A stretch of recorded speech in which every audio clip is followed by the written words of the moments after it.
और इस बीच एक बड़ी खबर आपको बता दें, इस वक्त की बड़ी खबर आ रही है जहां इमरान खान को गिरफ्तार किया गया है। ये बड़ी खबर इस वक्त जिसमें इमरान खान को गिरफ्तार किया गया है। बड़ी खबर आपको बता दें, इमरान खान को गिरफ्तार किया इस वक्त की बड़ी खबर है।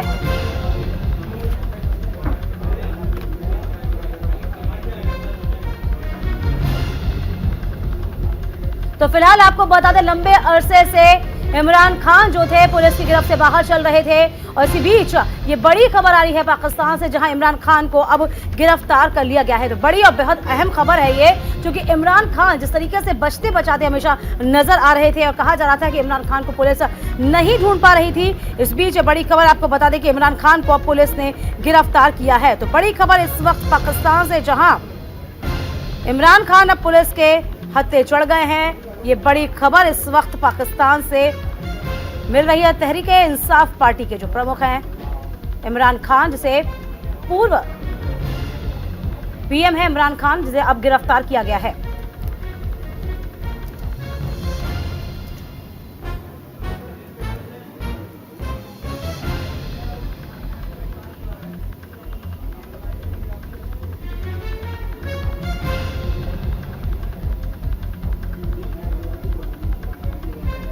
तो आपको याद होगा किस तरीके से पाकिस्तान में इमरान गिरफ्तार नहीं हुए थे और लगातार उनके तमाम जो कार्यकर्ता थे ढाल बनकर लगातार सामने आए थे। गृह युद्ध जैसे हालात कहीं ना कहीं पाकिस्तान में बन गए थे। इसका पूरा का पूरा जो जिम्मेवार है वो पाकिस्तान के पूर्व सीएम इमरान खान को माना गया था।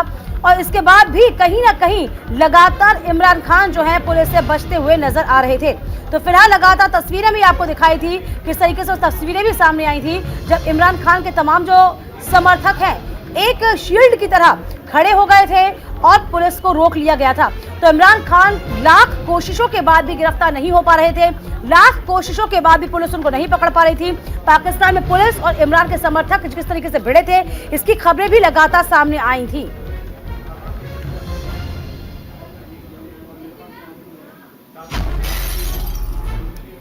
हमारे साथ विदेश मामलों के जानकार जितेंद्र कुमार ओझा जी इस वक्त जुड़े हुए हैं न्यूज इंडिया पर। जितेंद्र जी, आपका बहुत बहुत स्वागत है। जितेंद्र जी, जैसे देखिए, जिस तरीके से हम देख पाए थे कि पाकिस्तान में जो तस्वीरें हमने पिछले दिनों देखी थी, एक गृह युद्ध जैसे हालात हो गए थे। एक शील्ड की तरह जो कह सकते हैं कि पाकिस्तान के जो पूर्व प्रधानमंत्री इमरान खान के कार्यकर्ता थे वो नजर आए थे। पुलिस के बीच में उनके काम में रोड़ा अटकाया था। अब इस गिरफ्तारी के मायने कैसे निकाले जाए?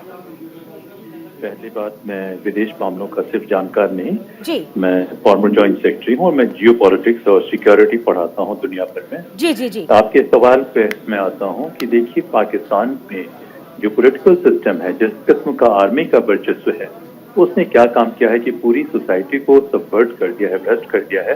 पाकिस्तान की पॉलिटिक्स में किसी भी कायदे के इंसान का रहना संभव ही नहीं है। तो जो इमरान खान है उनको आर्मी ही लेके आई और आर्मी ने ही निकाल बाहर किया। और जो भी आर्मी की इच्छा के खिलाफ जाता है तो आर्मी उसे खत्म कर देती है। इमरान खान ने भी बहुत गलतियां की, थोड़ी बहुत करप्शन के बगैर पॉलिटिक्स में कोई सर्वाइव ही नहीं कर सकता है पाकिस्तान में।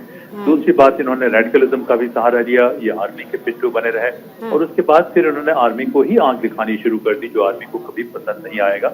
यह हकीकत है कि थोड़े बहुत कमिटेड लोग हैं इमरान खान के पास, इसमें कोई शक नहीं।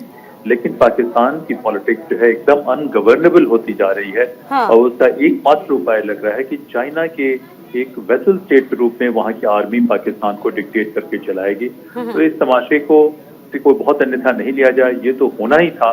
बस आर्मी ने थोड़ा समय दिखाया कि ज्यादा वो कैजुअलिटी नहीं चाहते थे, ज्यादा कोलैटरल डैमेज नहीं चाहते थे, तो उन्होंने इस मौके का इंतजार किया और इंतजार करने के बाद इमरान खान को गिरफ्तार कर लिया।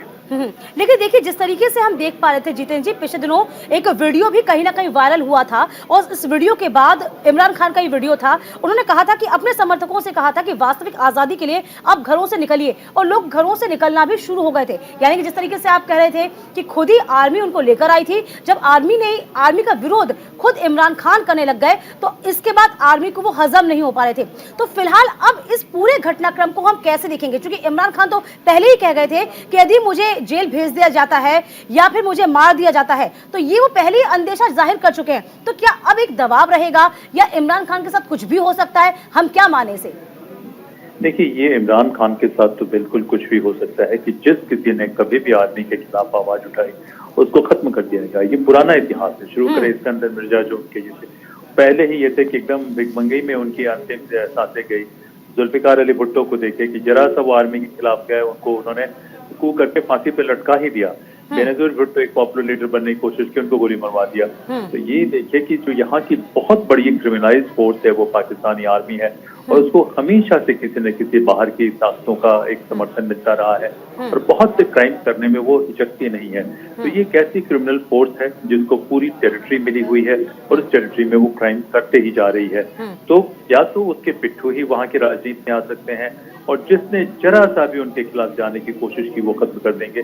लेकिन सबसे बड़ी दिक्कत ये है कि पाकिस्तान की राजनीति में कोई भी कायदे का या कोई भी कैरेक्टर के इंसान का आना ही मुश्किल है, सरप्राइज करना तो छोड़ दीजिए। और इस तरीके से ये एक ऐसा क्रिमिनलाइज टेरिटरी और फ्रेजाइल स्टेट की टेरिटरी हो गई है जिससे पूरी दुनिया को खतरा है, और संभव है कि चीन उसको किसी तरीके से स्टेबलाइज कर ले। लेकिन पाकिस्तान की जो आम जनता है उनको तो उन्होंने इस्लाम का जो है एक नशा कर दिया है, और उसमें नफरत का बो दिया है इतना ज्यादा, तो किसी और कम्युनिटी के साथ रह नहीं सकते हैं, और आपस में वो एक दूसरे के साथ नहीं रह सकते हैं। तो इसको यही देखिए कि और इंस्टेबिलिटी आने के चांसेस हैं, और एक्सेसेस होंगे। लेकिन मुझे नहीं लगता कि इंटरनेशनल कम्युनिटी कोई ज्यादा इंटरफेयर करेगी। अमेरिका को भी ज्यादा लेना देना नहीं है, और चीन जो है वहाँ के मिलिट्री रेजिम को किसी न किसी तरीके से शील्ड करेगा। क्योंकि मैं बार बार कहता हूँ कि चीन का मकसद क्या है कि एक स्ट्रेटेजिक फुटहोल्ड बनाए रखना, एक अपनी प्लायबल गवर्नमेंट बनाए रखना है, दूसरा वो बलूचिस्तान के रिसोर्सेज को बहुत सालों से एक्सप्लॉइट किया जा रहा है, और इसकी उस पर दुनिया की नजर जो है पड़ नहीं पा रही है। तो मैं नहीं समझता कि कोई बहुत ये होगा। पाकिस्तान की जनता को जरूर तकलीफ होगी, लेकिन मुझे नहीं लगता कि दुनिया में तकलीफ की बात आप बता ही रहे हैं, और जिस तरीके से हम क्या समूचा विश्व देख रहा है इस वक्त, पाकिस्तान की स्थिति कितनी खराब है, महंगाई कितनी जबरदस्त है, लोग किस तरीके से परेशान हैं। लेकिन इसके बावजूद भी जितेंद्र जी हम ये देख पा रहे हैं कि लगातार जो वहां का कह सकते हैं सरकार है, उनके जो तेवर है उसमें किसी तरह की कोई कमी नजर नहीं आ रही। आपको याद ही होगा जैसे कि बिलावल भुट्टो अभी आए थे यहाँ पर, किस तरीके से पाकिस्तान पहुंच जाते हैं, हिंदुस्तान के खिलाफ बिलावल भुट्टो वापस जहर उगलते हैं। यानी कि अभी भी उनके दिमाग से, उनके जहन से कश्मीर नहीं जा रहा, अपनी पॉकेट नहीं देख रहे हैं, अपने देश को नहीं देख रहे हैं, लेकिन जहर उगलना छोड़ नहीं रहे हैं। देखिए, ये अपना देश तो चला नहीं पाते हैं, और भारत का अप्रोच बहुत सॉफ्ट रहा है सब कुछ कहने के बावजूद। तो ये जो है कुछ भी कह रहे हैं वो अपनी जनता को गुमराह करने के लिए, कि जो धर्म का नशा है वो नशा ऐसा है कि लोग जो है अपने आसपास नहीं देखना चाहते हैं। तो देखिए, उनसे कोई और बेहतर उम्मीद की ही नहीं जा सकती थी। हम लोगों को ध्यान नहीं देना चाहिए था, और बहुत ही अच्छा हुआ लोग चाहे कुछ भी कहें कि कैसी भी कर्टसी प्रोटोकॉल का वायलेशन हुआ, लेकिन उनसे हमारे विदेश मंत्री ने हाथ तक नहीं मिलाया। तो इससे अच्छा कुछ नहीं हो सकता है। इस पाकिस्तान का किसी भी तरीके से कंटिन्यू करना, खास करके उसकी जो रूलिंग एलीट है, वो मैं अगर शब्द का इस्तेमाल किया जा सकता है आपके टेलीविजन पे, मैं कहूँगा बहुत ही बेशर्म कौम है। उसको किसी चीज से कुछ लेना देना नहीं है। उसकी खाल इतनी मोटी हो गई है कि सारी सेंसिटिविटी मर चुकी है। अपने ही देश में उन्होंने लोगों को कॉलोनाइज कर लिया। कभी वो अमेरिका के पिट्ठू बने रहते हैं, तो कभी चाइनीज एस्टैब्लिशमेंट के पिट्ठू बने रहते हैं। ये वही लोग हैं जिनको आप समझे कि जब मुगल आए तो फौरन ये इस्लाम में कन्वर्ट हो गए, क्योंकि 90% तो कन्वर्ट ही है ना यहाँ के। और जब हमारी फ्रीडम स्ट्रगल से लड़ाई चल रही थी तो फौरन वो अंग्रेजों के जूतों के नीचे चले गए। तो इस कौम से, इस एलीट से आप कुछ भी बेहतरी की उम्मीद न करें, और उम्मीद करना ही गलती है। लेकिन हाँ, इस रूलिंग एलीट का, इस क्रिमिनलाइज्ड फोर्स का बने रहना वो मुश्किल है। लेकिन भारत को हाथ इससे नहीं डालना चाहिए कि पाकिस्तान की जो एलीट की मैं बात करता हूँ, चाहे मिलिट्री हो या पॉलिटिकल एलीट है, दोनों के कैरेक्टर में बहुत ज्यादा फर्क नहीं है। और पाकिस्तान की जनता को सबसे अधिक खतरा है तो उसको अपने ही एलीट से खतरा है, किसी और से उसको खतरा ही नहीं है।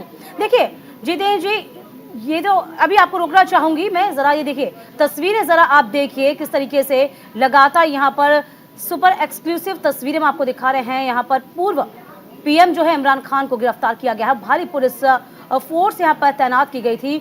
और ये पूरा मामला ये भी आपको जानना बेहद जरूरी हो जाता है, जब आह्वान इमरान खान ने करा था और कहा था कि तमाम जो लोग हैं सड़कों पर उतरे। हालांकि ये भी आप जानना बेहद जरूरी आपके लिए हो जाता है कि इमरान खान को ही लाई थी यहाँ की सैन्य व्यवस्था, और इस सैन्य व्यवस्था के खिलाफ जब इमरान खान ने अपनी आवाज को बुलंद किया, तब यहाँ की सैन्य शक्ति ने ही इमरान खान को उठा के फेंक दिया था।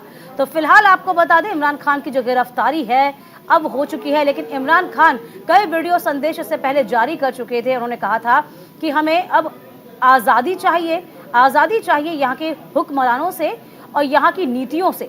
लेकिन अब सवाल यह है कि इमरान खान जो हैं अपनी ही बोल चुके थे किस तरीके से उनके साथ कुछ भी हो सकता है।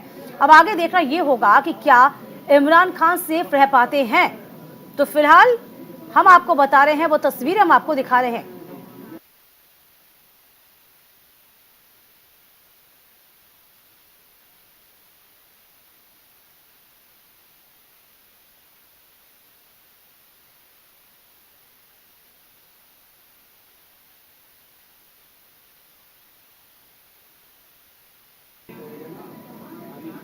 चलिए देखिए, हम तस्वीर भी आपको दिखा रहे हैं और संजीव श्रीवास्तव जी हमारे साथ जुड़ गए हैं, विदेश मामलों के जानकार हैं। संजीव जी, बहुत स्वागत आपका न्यूज़ इंडिया पर। देखिए, इमरान खान की जो गिरफ्तारी है बहुत लंबे अरसे बाद हुई, जिस तरीके से बेबाक तरीके से वो नजर आए थे, किस तरीके से खुद सैन्य शक्ति उनको लेकर आती है, उनको प्रधानमंत्री बनाती है, उसका बाद उनको तख्ता पलट होता है, तमाम चीजें हमने देखी हैं। लेकिन अब इस गिरफ्तारी के क्या मायने? देखिए, एक बात तो बहुत स्पष्ट है कि ये इमरान खान की जो मुश्किलें हैं वो लगातार बढ़ने जा रही थी और इमरान खान जिस तरीके से उन्होंने अपनी लोकप्रियता अभी पाकिस्तान की राजनीति में बहुत ही ज़्यादा बढ़ा ली थी अपनी कवायदों की वजह से, और अपनी इस लोकप्रियता के आधार पर वो जिस तरीके से पाकिस्तान के वास्तविक शासकों, जो कि पाकिस्तान की आर्मी और आईएसआई है, उसे भी वो चैलेंज करने से नहीं चूक रहे थे। तो ऐसे में ये बात बहुत स्वाभाविक है कि उनकी जो गिरफ्तारी है वो होनी थी और उनकी जो मुश्किलें बढ़नी थी। इसलिए इस गिरफ्तारी से मुझे कोई ज्यादा आश्चर्य नहीं हुआ है। और ये जो गिरफ्तारी की जो संभावना थी, वो गिरफ्तारी का जो खतरा था उनके ऊपर बना हुआ था।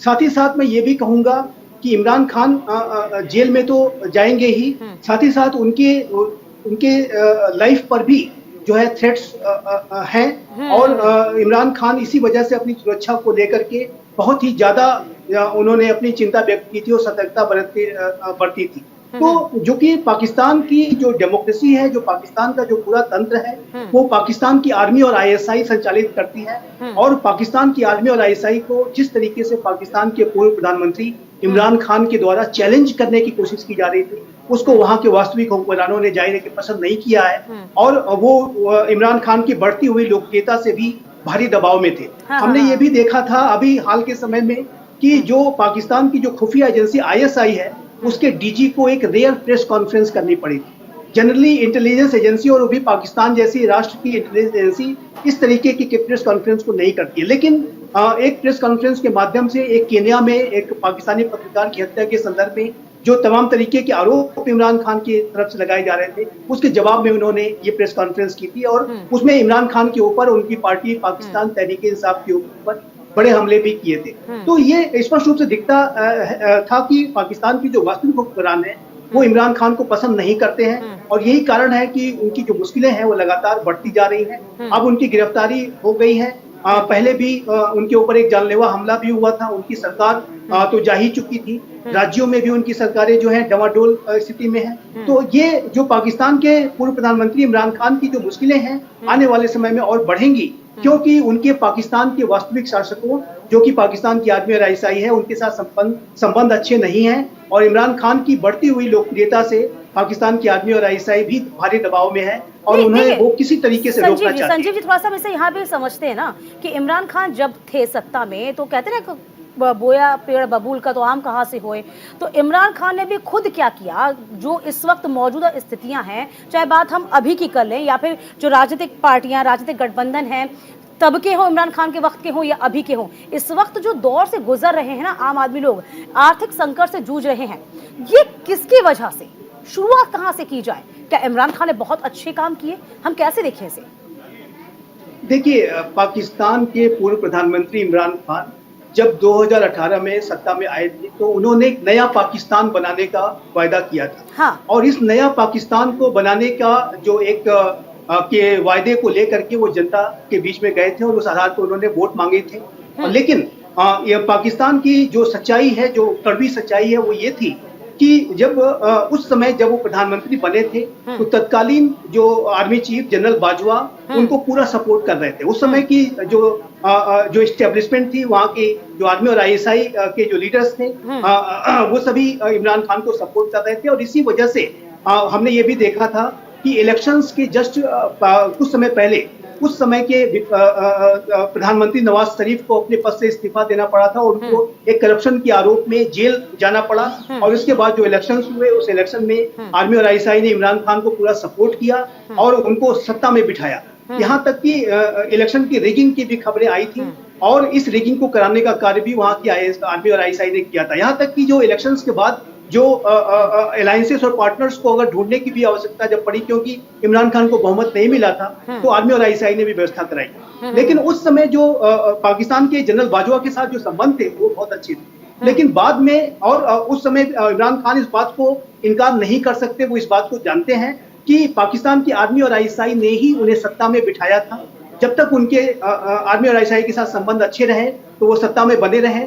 और जब डीजी आईएसआई के अपॉइंटमेंट को लेकर के जनरल बाजवा के साथ उनके मतभेद पैदा हो गए, तो उसके बाद उन्हें सत्ता त्यागनी पड़ी। तो यही पाकिस्तान की कड़वी सच्चाई है। पाकिस्तान में जो भी होता है वहाँ की आर्मी और आईएसआई की शह से ही होता है, वही पूरे सिस्टम को कंट्रोल करते हैं। जब वो किसी को फेवर करते हैं तो व्यक्ति सत्ता में आ जाता है, और जब वो किसी को विरोध करना शुरू कर देते हैं तो व्यक्ति जेल में चला जाता है। वो आज इस कवायद से बिल्कुल स्पष्ट है। इमरान खान की, जैसा कि मैंने कहा कि वो जेल में तो गए ही हैं, उनकी अपनी सुरक्षा को भी खतरा है, क्योंकि आर्मी और आईएसआई उनकी बढ़ती हुई लोकप्रियता से काफी दबाव में है।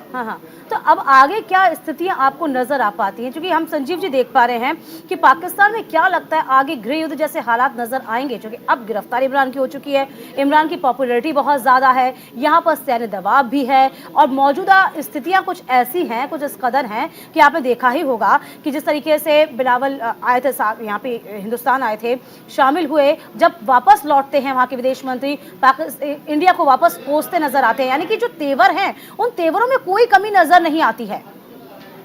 देखिए, एक बात बहुत स्पष्ट है कि पाकिस्तान के जो हुक्मरान हैं वो बहुत ही शॉर्ट साइटेडनेस उनके अंदर बहुत है। वो अपने वेस्टेड इंटरेस्ट में इतने ज्यादा आज भी खोए हुए हैं कि वो अपने ऊपर आए हुए इस अस्तित्व के संकट से, मैं ये कहूंगा कि वर्तमान समय में पाकिस्तान अस्तित्व के संकट से जूझ रहा है।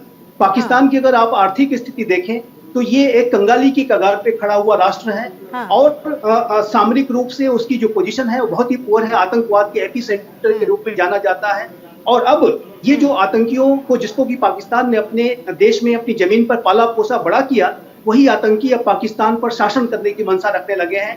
तहरीके तालिबान पाकिस्तान का जो खतरा है वो पूरे पाकिस्तान पर बढ़ रहा है। वो पूरे पाकिस्तान का तालिबानाइजेशन करना चाहता है, वो पूरे पाकिस्तान के ऊपर शासन करना चाहता है। पाकिस्तान में अलगाववाद की भी जो अनेक तरीके के आंदोलन चल रहे हैं, क्योंकि चाहे वो पश्तून हो, हजारा हो, बलूच हो, कश्मीरी, सिंधी हो, जितने भी अन्य जो इथनिक या रिलीजियस माइनॉरिटीज हैं, सभी के ऊपर पाकिस्तान की जो पंजाबी सुन्नी जो हुक्मरान हैं उनके ऊपर दमन करते हैं। तो ये स्पष्ट रूप से दिखता है कि पाकिस्तान अस्तित्व के संकट से जूझ रहा है। लेकिन इस अस्तित्व के संकट के बावजूद भी ये कितना दुर्भाग्यपूर्ण है कि पाकिस्तान के जो हुक्मरान हैं वो अपने आप को राजनीतिक रूप से भी स्टेबलाइज नहीं रख पा रहे हैं। ना राजनीतिक रूप से स्टेबलाइज रख पा रहे हैं, ना आर्थिक नीतियां जो इस वक्त चल रही हैं, जो आर्थिक प्रेशर पड़ रहा है देश पे, उसकी जिम्मेदारी भी कोई नहीं लेना पा रहा। अच्छा, एक चीज और आपसे मैं जानना चाहूंगी यहाँ पर कि यहाँ पर ये भी खबर कहीं ना कहीं तब सामने आई थी कि आईएसआई जो चीफ है उसने खुलासा किया था कि इमरान खान ने अपनी सरकार को बचाने के लिए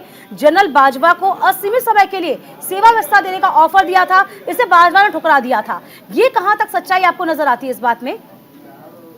देखिए, इमरान खान ने पूरी कोशिश की, ये मैं कहूंगा कि पाकिस्तान के पूर्व प्रधानमंत्री इमरान खान ने इस बात की वो लगातार कोशिश करते रहे कि वो जनरल बाजवा के साथ उनके जो संबंधों में जो एक तनाव पैदा हो गया है, जो डीजी आईएसआई के अपॉइंटमेंट को लेकर के जो डिफरेंसेस पैदा हो गए हैं, उसको वो पैचअप करने की कोशिश करें। और इस प्रक्रिया में इस बात की संभावना हो सकती है कि उन्होंने ऐसा कोई प्रस्ताव दिया हो कि उनको और अधिक सेवा विस्तार दे दिया जाए। लेकिन अगर आप देखिए तो ये पैचअप क्यों नहीं हो पाया, उसके पीछे सबसे बड़ा कारण, जो बेसिक कारण ये है कि इमरान खान को वहाँ की जो हुक्मरान है वो पूरा समय नहीं देना चाहते थे। आप देखिए तो पाकिस्तान का जो राजनीतिक इतिहास है उसमें कोई भी ऐसा प्रधानमंत्री नहीं रहा है जिसने कि अपने 5 वर्षों का कार्यकाल पूरा किया। हम्म। क्योंकि पाकिस्तान के हुक्मरान ये नहीं चाहते कि जो जमहूरियत का कोई नेता इतनी अपनी जड़ें जमा ले कि वो जमहूरियत को मजबूत करने की तरफ बढ़ना शुरू कर दे। इमरान खान ऐसी महत्वाकांक्षा रखने लगे। उनको ऐसा लगने लगा था कि वो जमहूरियत के बहुत बड़े नेता हैं और उनकी भी अपनी कोई से है, अपना उनका एक डिसीजन मेकिंग अथॉरिटी है, जिसको कि बिल्कुल वहां के आर्मी और आईएसआई ने आईना दिखाते हुए उन्हें ये कहा कि अब आपका समय पूरा हो गया है और हम इतना ही और इससे ज्यादा आपको सपोर्ट नहीं दिया जा सकता। ये क्लियर मैसेज था। जनरल बाजवा को जो ऑफर वगैरह दिए गए उसको न मानने के पीछे सबसे बड़ा कारण ये था कि वहां की जो आर्मी और आईएसआई है वो जमहूरियत की जड़ों को गहरा होने नहीं देना चाहती। वो नहीं चाहती कि इमरान खान सत्ता में बने रहते और वो अपना 5 वर्षों का कार्यकाल पूरा करे। संजीव जी, हम ये कह सकते हैं कि पाकिस्तान का इतिहास ही कुछ ऐसा रहा है कि विवादित इतिहास रहा है। जो भी यहाँ पर अपने आप को साबित करना चाहता है, जो जनता के लिए काम करना चाहता है, जो जनता के बीच में एक फेमस होता है, एक अच्छा लीडर बनकर निकलता है, तो उसका जो हश्र होता है वो कुछ ऐसा ही होता है। फिलहाल आगे भी मैं इस पूरे मुद्दे पे आपसे चर्चा करूंगी। फिलहाल वक्त एक छोटे से ब्रेक का हुआ है, आप मेरे साथ बने रहिएगा।